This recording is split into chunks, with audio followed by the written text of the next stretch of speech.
Assalamualaikum warahmatullahi wabarakatuh. Innal hamdalillahi wahdah. Subhanaka la ilma lana illa ma 'allamtana innaka antal alimul hakim. Asyhadu an la ilaha illallah wahdahu la syarika lah wa asyhadu anna Muhammadan 'abduhu wa rasuluhu la nabiyya ba'dah. Wassalatu wassalamu ala Rasulillah Sayyidina Muhammad ibn Abdullah wa ala alihi wa sahbihi wa man tabi'ahu ila yaumil qiyamah. Wa qala ta'ala fil Qur'anil Karim, a'udzu billahi as-sami'il 'alim minasy syaithanir rajim. Innallaha ya'muru bil 'adli wal ihsan wa ita'i dzil qurba wa yanha 'anil fahsya'i wal munkari wal baghi ya'idukum la'allakum tadhakkarun. Raditu billahi rabba wa bil islami dina wa bi Muhammadin nabiyya wa rasula. Rabbi shrah li sadri wa yassir li amri wa hlul 'uqdatam min lisani yafqahu qawli. Bapak dan Ibu sidang jamaah Isya wa tarawih wal witr yang insyaallah dimuliakan oleh Allah Subhanahu wa taala.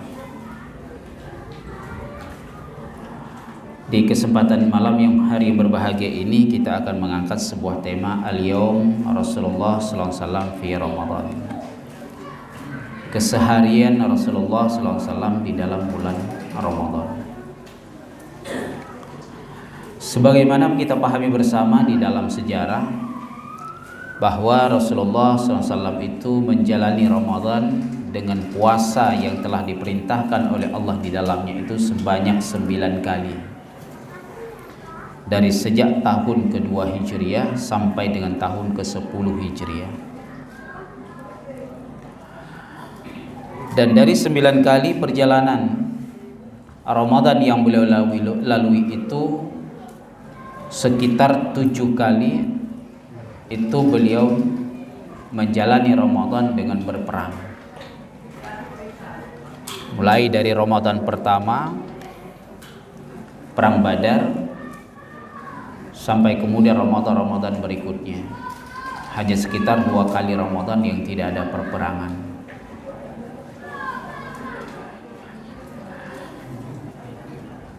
Bahwa dari berbagai riwayat kita dapati, selain daripada keluar untuk berperang, Rasulullah SAW tidak pernah keluar untuk hal yang lainnya di dalam bulan suci Ramadan. Beliau pedagang, beliau hentikan dagangannya. Beliau petani, punya sebidang kebun korma, beliau juga hentikan mengelolanya. Beliau juga punya ternak, ternaknya pun diurus oleh para budaknya.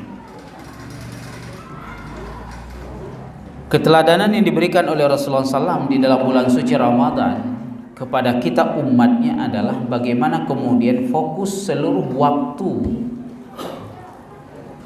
yang kita berkesempatan untuk menjalani kehidupan dan melalui hari-hari kita di bulan suci Ramadan itu untuk kebersamaan kita dengan Allah Subhanahu wa taala.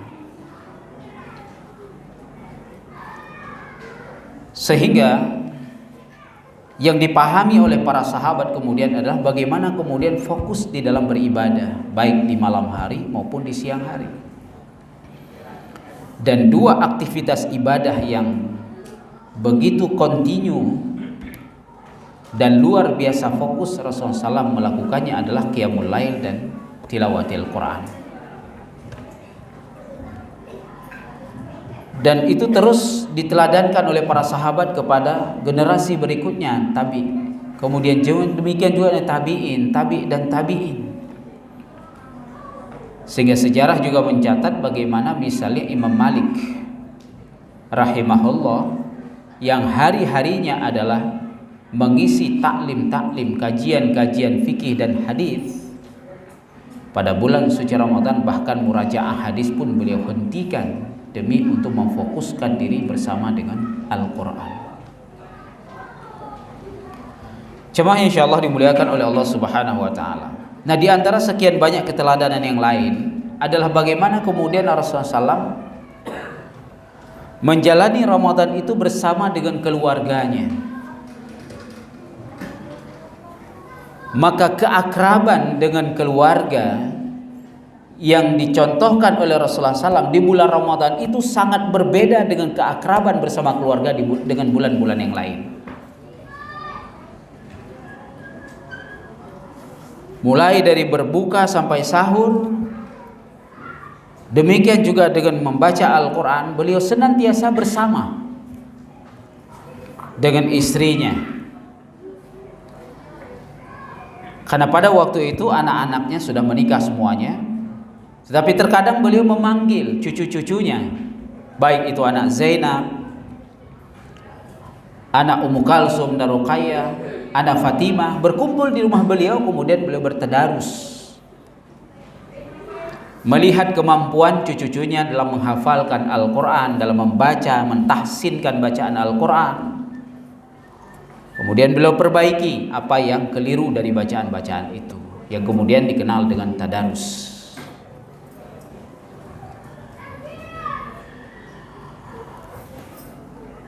Maka bulan ini juga disebut dengan bulan tarbiyah, yang bukan hanya mentarbiyah diri kita sendiri, tetapi bagaimana Rasulullah mentarbiyah keluarganya dalam kebersamaan di rumahnya, sehingga hari-hari Rasulullah SAW di dalam bulan suci Ramadan itu antara rumah dengan masjid. Jadi kalau tidak ada perang, maka Rasulullah tidak keluar. Rumah masjid, rumah masjid.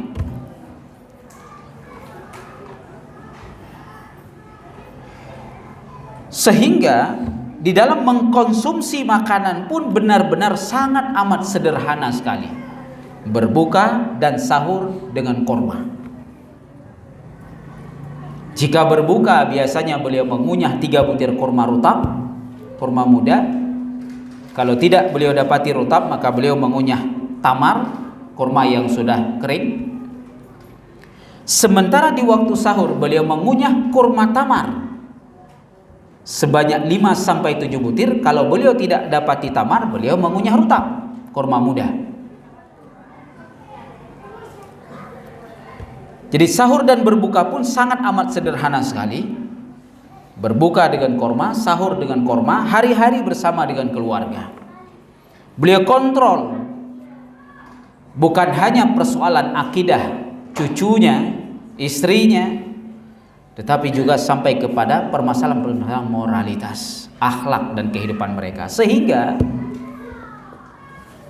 Hasan dan Husain radhiyallahu anhuma pun meriwayatkan bagaimana kami benar-benar dibina oleh Rasulullah SAW di bulan suci Ramadan itu sangat begitu intensif, sehingga kami merasakan kebersamaan kami dengan kakek kami di bulan Ramadan itu sungguh seolah-olah kami tidak akan beranjak dari tempat duduknya, tidak akan beranjak dari hadapannya.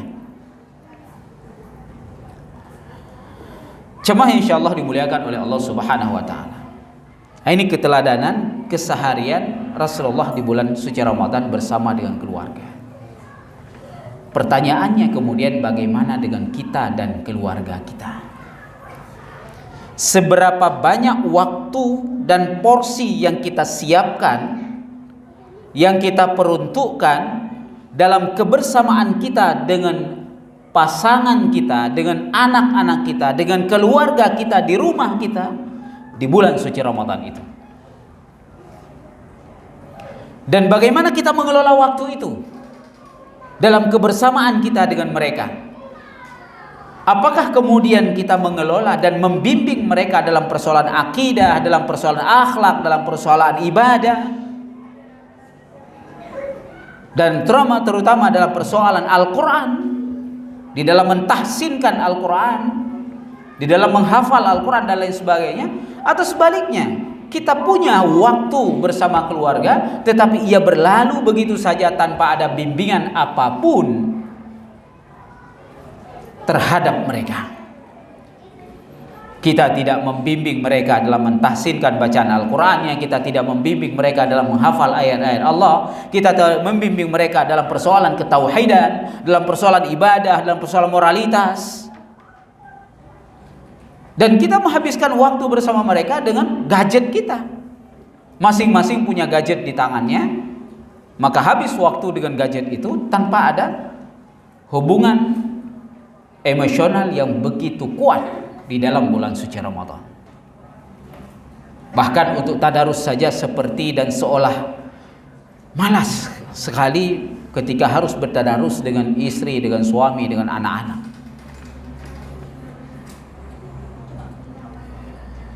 Jemaah yang insyaallah dimuliakan oleh Allah Subhanahu wa taala. Bulan Ramadan adalah bulan di mana kembali kita disadarkan sebuah tanggung jawab.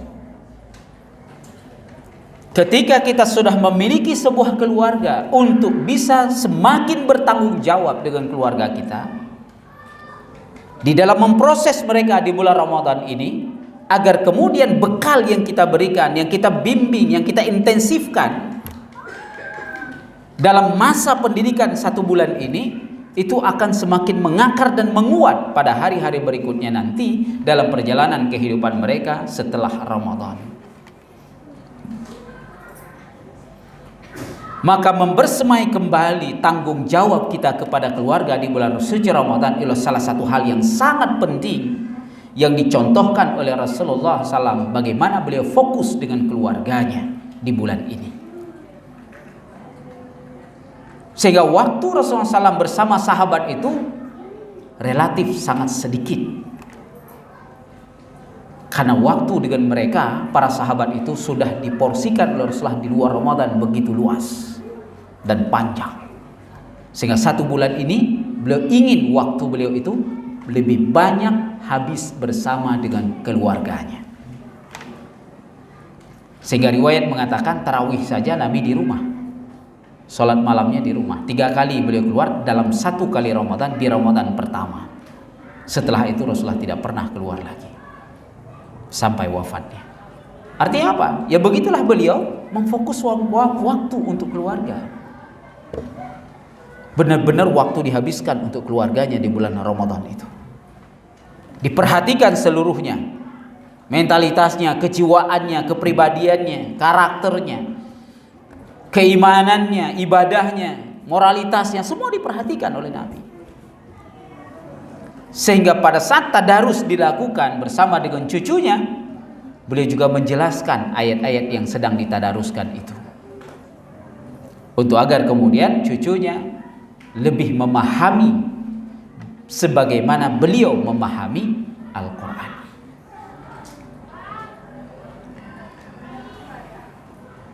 Nah, hari ini tanggung jawab yang seperti inilah yang kemudian sudah mulai terkikis dari banyak keluarga kaum muslimin. Sehingga persoalan bimbingan keagamaan terhadap keluarga itu lebih banyak diserahkan kepada orang lain. Dan bahkan ada keluarga, ada orang tua yang bahkan sama sekali tidak peduli dengan persoalan itu, sehingga ia tidak pernah membimbingnya. Dia tidak pernah bertanya tentang keimanannya, tentang ibadahnya, tidak mengajari tentang akhlak dan sebagainya, karena ia sudah menyerahkan semuanya kepada lembaga pendidikan, kepada orang lain yang dititipkan. Termasuk bulan Ramadan kita menitipkan anak-anak kita di tempat lain agar terdidik di tempat lain, sementara kita seolah lepas tanggung jawab dari pendidikan itu sendiri. Dan ini sesuatu yang sangat keliru sesungguhnya. Sudahlah 11 bulan mereka mengenyam pendidikan di lembaga lain dan di tempat orang lain, 1 bulan ini pun mereka tidak menemukan kebersamaan mereka dengan orang tuanya untuk mendapatkan bimbingan langsung dari orang tua. Bagaimana seharusnya bertauhid, bagaimana seharusnya beribadah, bagaimana seharusnya berakhlak. Terkadang ada anak yang merindukan ia diperbaiki bacaan Al-Qur'annya oleh ayahnya, tetapi seumur hidup dia tidak mendapatkannya. Ada anak yang merindukan agar bacaan sholatnya didengar beberapa kali untuk ditahsin oleh orang tuanya. Ini pun ia tidak dapatkan sampai ia dewasa. Ada anak yang merindukan ada ayat yang dijelaskan oleh orang tuanya kepada dirinya, barang 1-2 ayat. Ini pun dia tidak dapatkan sampai dia mati.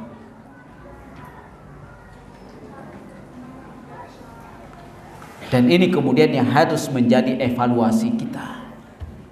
ketika kita membentuk sebuah rumah tangga, betapa besar tanggung jawab terhadap setiap anggota keluarga yang kita cintai dan mencintai kita, untuk agar kemudian bisa bersama, bukan hanya di dunia, tapi bagaimana kemudian kita tetap bisa bersama dengan keluarga kita di dalam surga Allah Subhanahu wa Ta'ala. Semoga ini menjadi bagian dari kontemplasi yang perlu kita lakukan di bulan suci Ramadan ini. Mudah-mudahan ada manfaatnya. Aqulu qawli hadza wa astaghfirullah li wa lakum. Subhanakallah wa bihamdik, asyhadu an la ilaha illa anta, astaghfiruka wa atubu ilaik. Assalamualaikum warahmatullahi wabarakatuh.